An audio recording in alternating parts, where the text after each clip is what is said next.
Hello दोस्तों, YouTube के माया साना से में स्वागत है। मैं आज लेकर आया हूँ क्लास 9 का रजिस्ट्रेशन फॉर्म।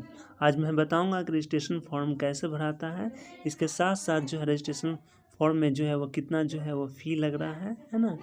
और इसके साथ साथ जो है ये कब तक इसका जो है वो डेट है भरने का, है ना। ये मैं सभी चीज़ें जो मैं आपको बताऊँगा। और ये रजिस्ट्रेशन फॉर्म जो है इसका एग्ज़ाम जो है 2024 में होने जा रहा है ना, मैट्रिक क्लास का।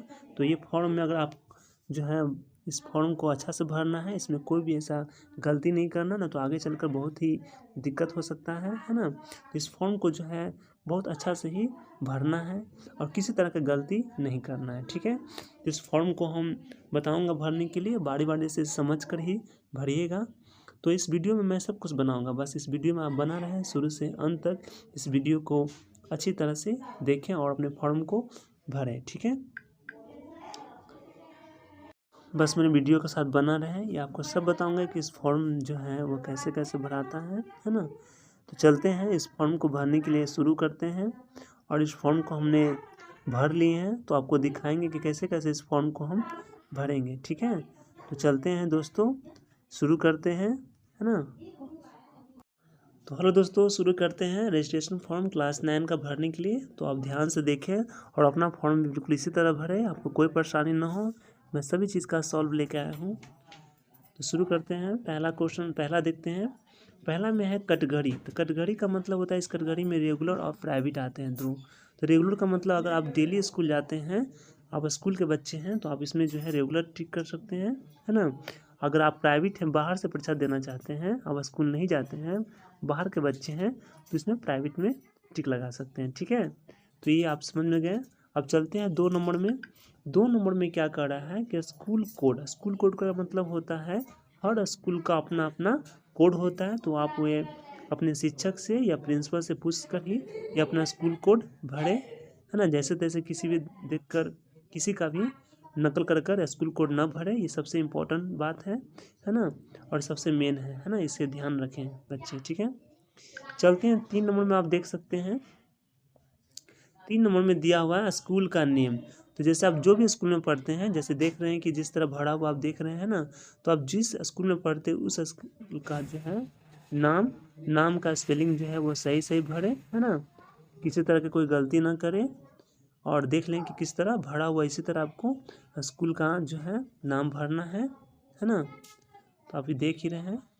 उसके बाद चलते हैं आगे की ओर। आगे में चलते हैं 4 नंबर में।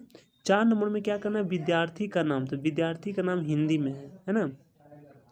तो विद्यार्थी का नाम जो है वो हिंदी में ही भरना है। जैसे भरा हुआ आप देख सकते हैं, इस तरह से नाम भरा हुआ है, इसे आप देख लें।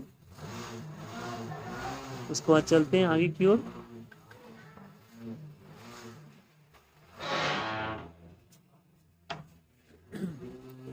देख सकते हैं आगे की ओर। उसके बाद देखते हैं कि 5 नंबर में देख रहे हैं। 5 नंबर आप देख सकते हैं, इसमें क्या है, माता का नाम, यानी सॉरी 4 नंबर में तो विद्यार्थी का नाम आप समझ ही गए जिस तरह से भरा हुआ है। उसके बाद स्टूडेंट नेम इंग्लिश में दिया हुआ है। तो इंग्लिश में नाम जो है जिस तरह से लिखा हुआ है उसी तरह से मतलब अपना नाम जो है यहाँ पर लिख दें। और ध्यान दें कि अपना नाम जो है आधार कार्ड से देख कर ही लिखें, क्योंकि इसमें किसी तरह का स्पेलिंग गलत होने पर आगे चलकर जो है वह सरकारी जॉब या किसी तरह के सरकारी काम में प्रॉब्लम आ सकता है ना। तो अपना नाम जो है सही सही भरे, ये आपके लिए बहुत इंपॉर्टेंट है ना। इस पर विशेष ध्यान दें। चलते हैं आगे की ओर। 5वां नंबर में आप देख सकते हैं, 5वां नंबर में माता का नाम, है ना। माता का नाम जो है आपको भरना है। अपनी मम्मी का नाम भी हिंदी में सही भरना है, हर्ष दीर्घ पर विशेष ध्यान देना है। और इंग्लिश में नीचे लिखा हुआ मदर नेम। तो मदर नेम यानी अपनी माँ का नाम भरना है, इंग्लिश से भरना। ये भी अपना आधार कार्ड से ही जो है स्पेलिंग जो है सही देख कर ही भरें, है ना। उसके बाद चलते हैं 6 में। आप सब देख सकते हैं कि 6 में क्या है, पिता का नाम। तो पिता का नाम जो है अपना आधार कार्ड से ही देखकर भरे, जो पिता का नाम है ना। और नीचे भरना फादर्स नेम इंग्लिश में। आप देख सकते हैं यहाँ पर लिखा हुआ भी है, तो इंग्लिश में ही जो हिंदी के साथ इंग्लिश में भी अपना पिता का नाम सही सही भर दे। जैसे देख रहे हैं भरा हुआ उसी तरह अपना पिता का नाम भरना है, ठीक है। चलते हैं 7 में।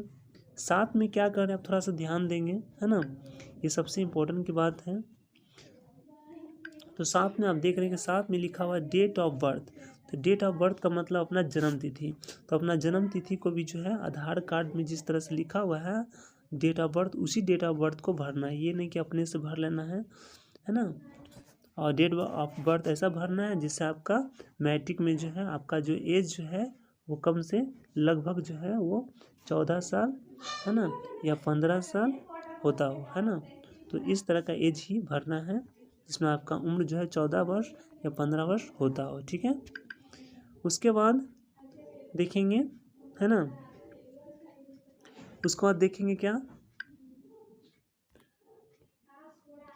उसके बाद डेट ऑफ बर्थ के बाद चलते हैं 8 नंबर में। 8 नंबर में क्या दिया हुआ, जेंडर। तो जेंडर कहने का मतलब है कि आप कौन से जेंडर हैं, इस पर विशेष ध्यान देना है ना। जेंडर का मतलब होता है लिंग, है ना। तो 8 नंबर में लिंग भरना है, यानी जेंडर आप लड़का हैं कि लड़की। अगर आप लड़का हैं तो मेल में टिक लगा सकते हैं, अगर आप लड़की हैं तो फीमेल में टिक लगा सकते हैं। तो ये भी आप समझ गए होंगे कि मेल फीमेल किस में टिक लगाना है, ठीक है। उसके बाद 9 नंबर में देखा जाए दिया हुआ नेशनलिटी। नेशनलिटी का मतलब होता है यानी आप किस देश के हैं। अगर इंडियन है, भारत देश के, तो भारत में ही टिक लगेगा, अदर देश के तो है नहीं, पाकिस्तान का, तो इसलिए इंडियन में टिक लगाना है, ठीक है। चलते हैं 10 की ओर, 10वां नंबर की ओर। तो 10 नंबर में आप लिखा हुआ है, आप देख सकते हैं, है ना। 10 नंबर में जो है लिखा हुआ कास्ट कैटेगरी। कास्ट कैटेगरी का मतलब होता है कि आप किस कास्ट का है। तो ये आपके लिए बहुत ही इम्पोर्टेंट चीज़ है आपके लिए, कास्ट, है ना। इस पर आप विशेष ध्यान दें।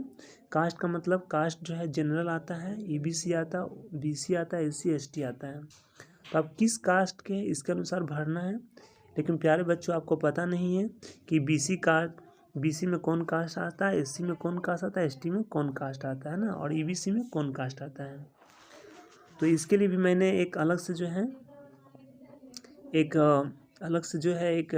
दिखाता हूँ। एक पिक्चर है, मतलब एक तरह का आपका जो है सॉल्व है, आप देख सकते हो, उसमें जाकर देख लें कि एससी एसटी और बीसी में कौन कौन से कास्ट आते हैं। तो अपना कास्ट जो है उन्हीं कास्ट में अपना टिक लगाना है ना, जैसे आप देख सकते हैं। तो हेलो दोस्त, आप देख सकते हैं कि एससी में जो है वो कौन कौन से कास्ट आते हैं। तो आप देख सकते हैं कि एससी में जो है कौन कौन से कास्ट आते हैं, इसके अनुसार आप देखकर जो है अपना एससी जो है जो भरने के लिए उसमें आप टिक लगा सकते हैं। उसके साथ साथ आप यहाँ भी देख सकते हैं, है ना, बीसी में जो है वो कौन कौन से कास्ट आते हैं। जैसे आप देख रहे हैं इसमें बेलदार, है ना, इसमें बहुत से ऐसे कास्ट हैं, धोबी, है ना, कहार। तो इसमें बहुत से ऐसे कास्ट हैं जो अपना देख सकते हैं, और उसके अनुसार आप जो है टिक लगा सकते हैं, है ना। तो आप देख ही रहे हैं इसमें कौन कौन से कास्ट आते हैं, इसमें बहुत से कास्ट आते हैं। आप देख रहे हैं कि एससी में कौन कौन से कास्ट आ जाते हैं। नट आ जाते हैं इसमें, नट हो गया, पासी हो गया, है ना, राजवाड़ हो गया, मूसर आ गया। तो ये सब जितने भी कास्ट होते हैं आप देख सकते हैं, उसके अनुसार अपना टिक जो है लगा सकते हैं, है ना। उसके बाद बात किया जाए अब एसटी का। तो आप देख सकते हैं कि एसटी में जो है वो कौन कौन से जो है वो कास्ट आते हैं, इसके अनुसार आप देखकर जो है अपना टिक जो है उसमें लगा सकते हैं, अगर आपको पता नहीं है तो दोस्तों आपने देख लिए कि हमने एससी के बारे में, है ना, एससी, उसके साथ साथ मैंने जो है वो बीसी, है ना, बीसी के बारे में, है ना, कौन कौन से कास्ट आते हैं। बीसी यानी अत्यंत पिछड़ा वर्ग, है ना। और ये जो है एसटी में देख लिए कौन कौन कास्ट आते हैं, है ना। वैसे कास्ट जो है उसमें दिया हुआ था, 4 कास्ट दिया हुआ है, एक जनरल दिया हुआ है, और एक एससी एसटी और ईबीसी, है ना। तो इस तरह कास्ट दिए हुए हैं, इस तरह आप है ना इसमें से देखकर जो अपना टिक जो है लगा सकते हैं, ठीक है। तो चलते हैं, अब फॉर्म आगे क्या बढ़ाएगा, अब आगे ले चलते हैं, आपको बताते हैं, है ना। तो चलते हैं दोस्तों, आपने जैसे हम बताएं अभी कि कास्ट कैटेगरी आपने देखा कि जनरल में ईबीसी, बीसी, एससी और एसटी में कौन कौन से कास्ट आते हैं, तो इसके अनुसार आप वहाँ पर टिक जो है वो लगा सकते हैं। अब चलते हैं क्वेश्चन, आप चलते हैं नंबर, है ना, 11 में। 11 में ध्यान देने की योग बात है कि इसमें डिफरेंटली अवेलेबल लिखा हुआ है। यानी कहने का मतलब है कि इसमें अगर कोई व्यक्ति जो आँख से, कान से कोई विकलांग है तो वो अपना यस में टिक लगा सकते हैं। अगर आँख, नाक, कान किसी तरह से कोई विकलांग नहीं है, आपका शरीर स्वस्थ है, तो आप इसमें नो में लगा सकते हैं, है ना। तो आप इसमें ध्यान दीजिएगा कि ये आपको बताता है कि आप किसी तरह से कोई विकलांग हैं आँख नाक कान से, तो आप जो है ना, यस में टिक लगा सकते हैं। अगर आप नहीं हैं तो आप इसमें टिक लगा सकते हैं ना। तो ये समझ गए होंगे कि हम क्या करना चाहते हैं। ठीक है, चलते हैं 12 नंबर।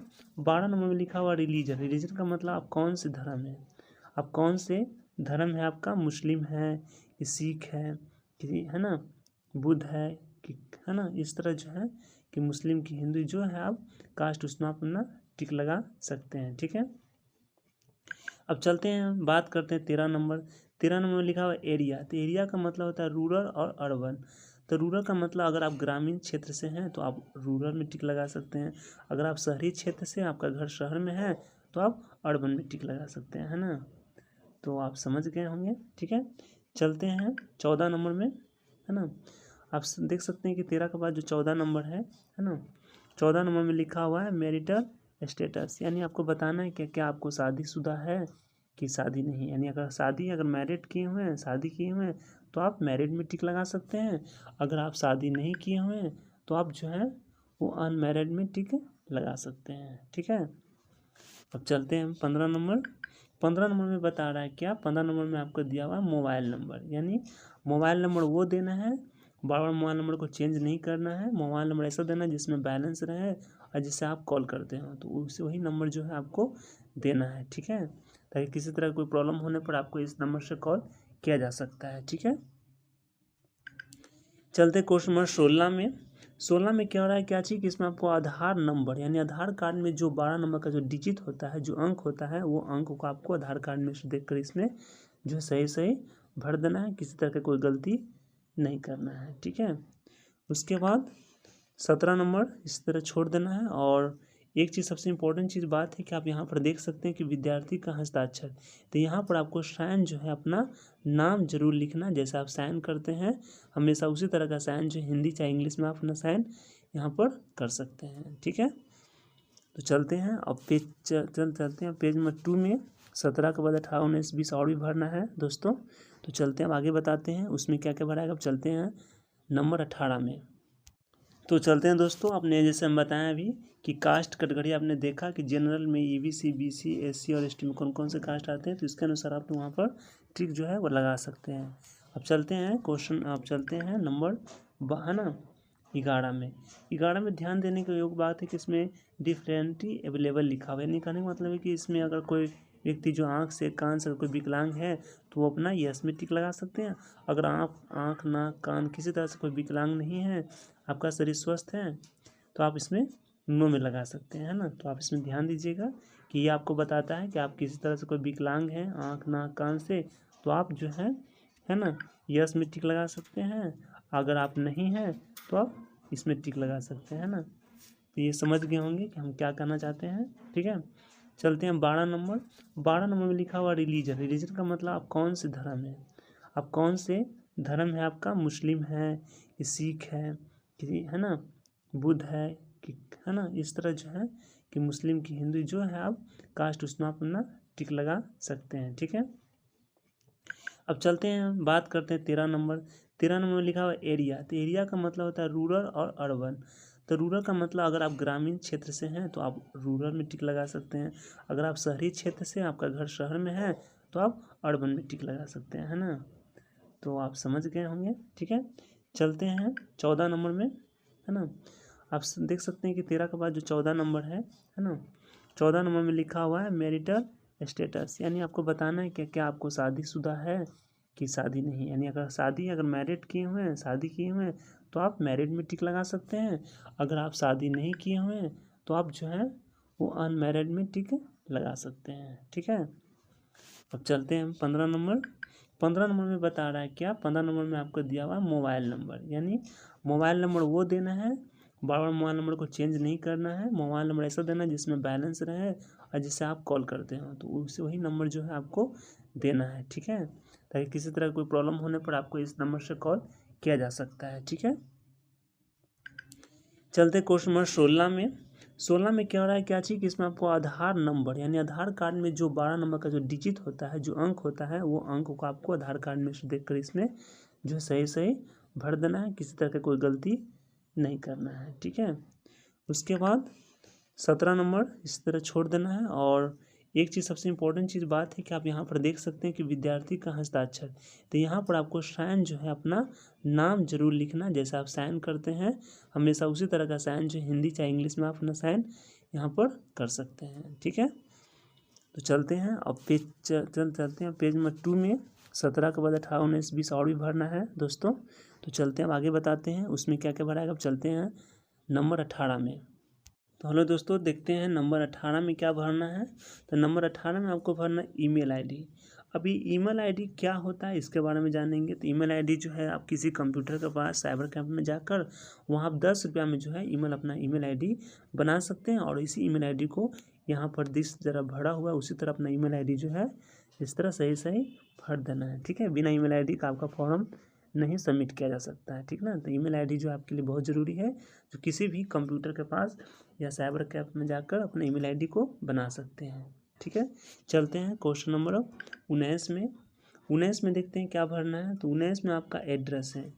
तो दोस्तों इस पर विशेष ध्यान देना है कि एड्रेस में आपका सबसे पहले विलेज यानी आपका ग्राम क्या है तो वो भराएगा। उसके बाद आपका पोस्ट और पुलिस स्टेशन और डिस्ट्रिक्ट और आपका पिन कोड दोस्तों जो है पिन कोड बहुत ही इम्पोर्टेंट है।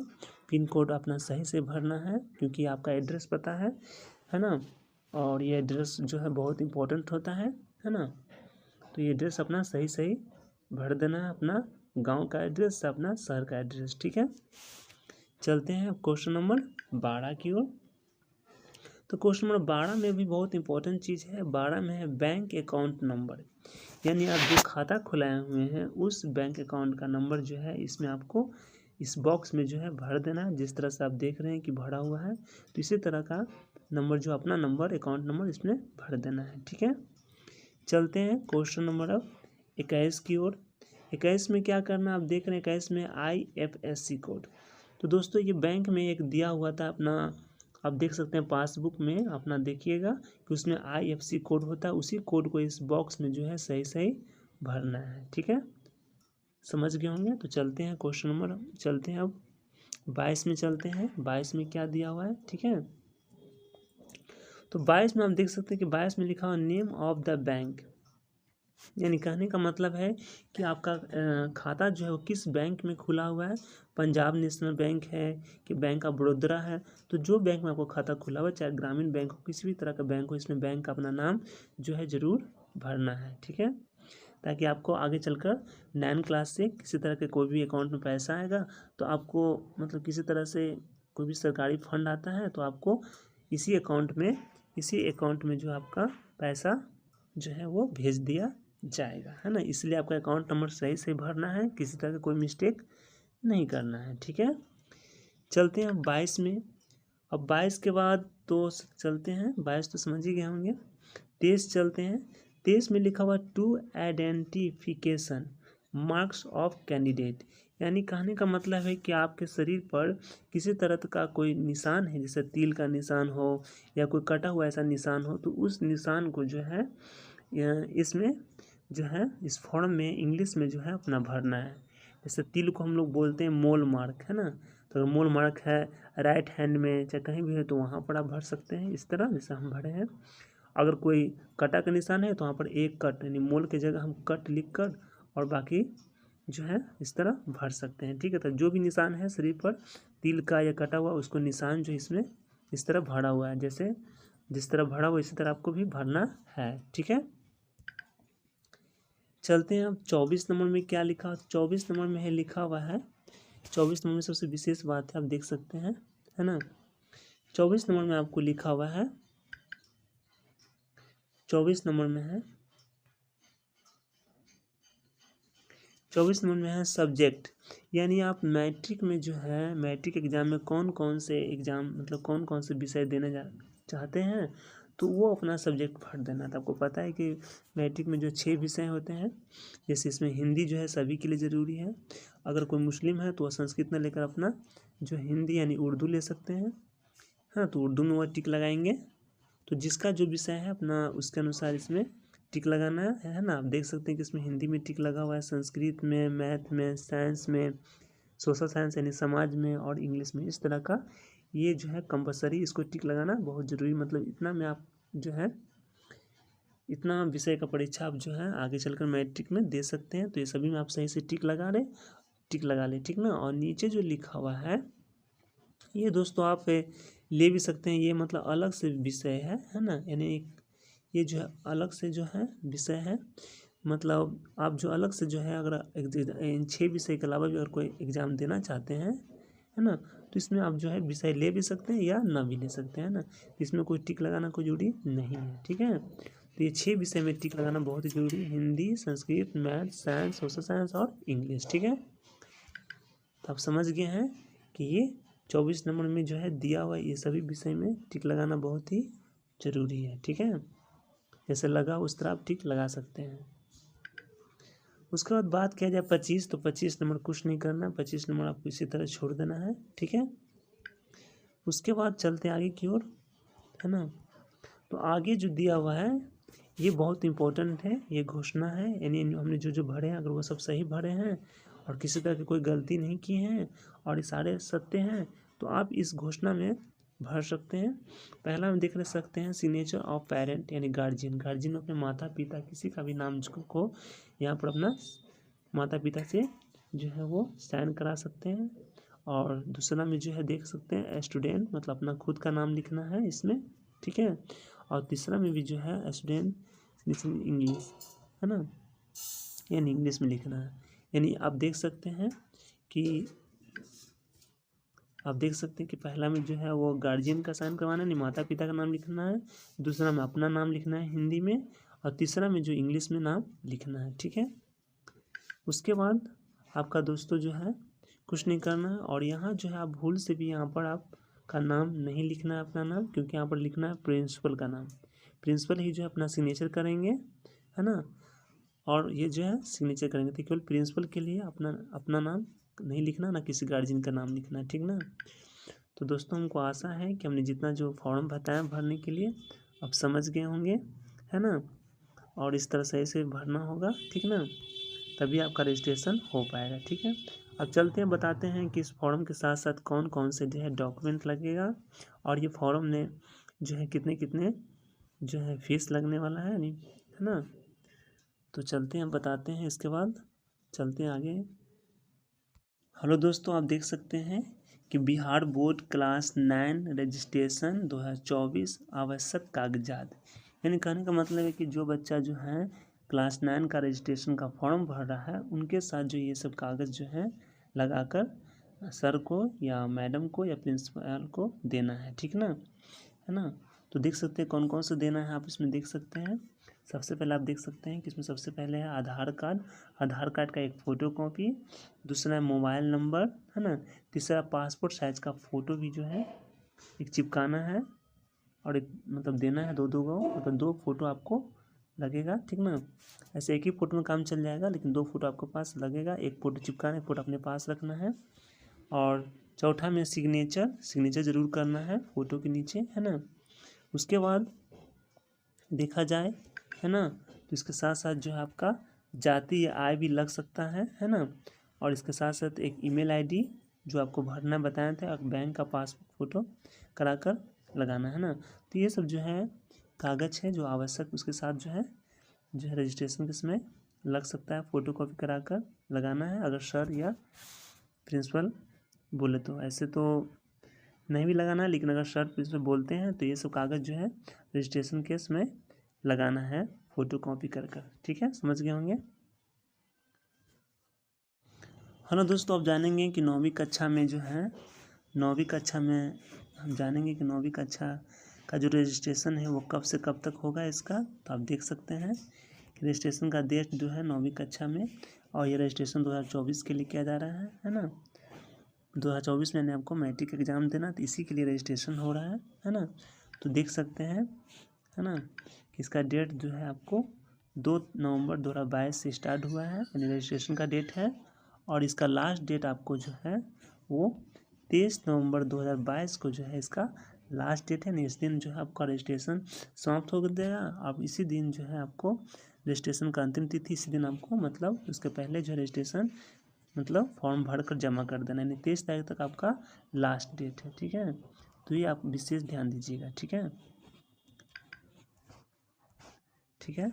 उसके बाद हम बताने जाएंगे कि अब कितना फीस लगने वाला है। ठीक है, तो हेलो स्टूडेंट, देखते हैं कि क्लास 9 का रजिस्ट्रेशन के लिए कितना शुल्क लग रहा है।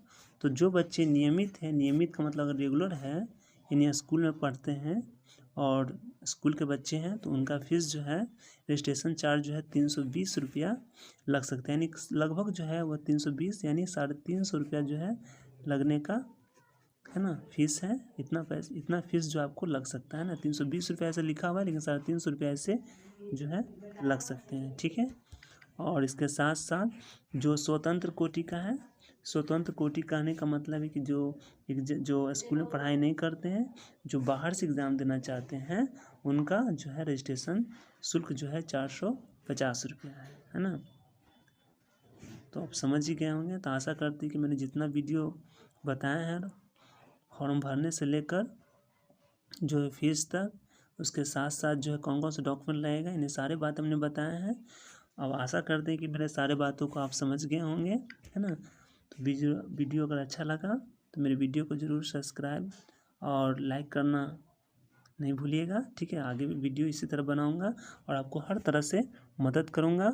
और आगे भी जो है 9 क्लास में कौन कौन से परीक्षा में आने वाला क्वेश्चन है, और जो बच्चे कोचिंग और ट्यूशन जो है वो नहीं जाते हैं, उन बच्चों के लिए भी जो है मेरे चैनल पर जाकर जो है पढ़ाई कर सकते हैं।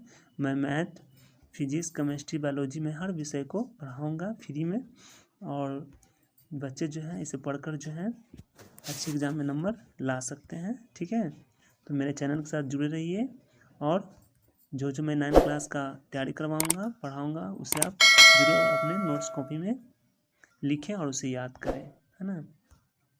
चलते हैं दोस्तों, अगला वीडियो फिर मिलेंगे। जय हिंद, जय भारत।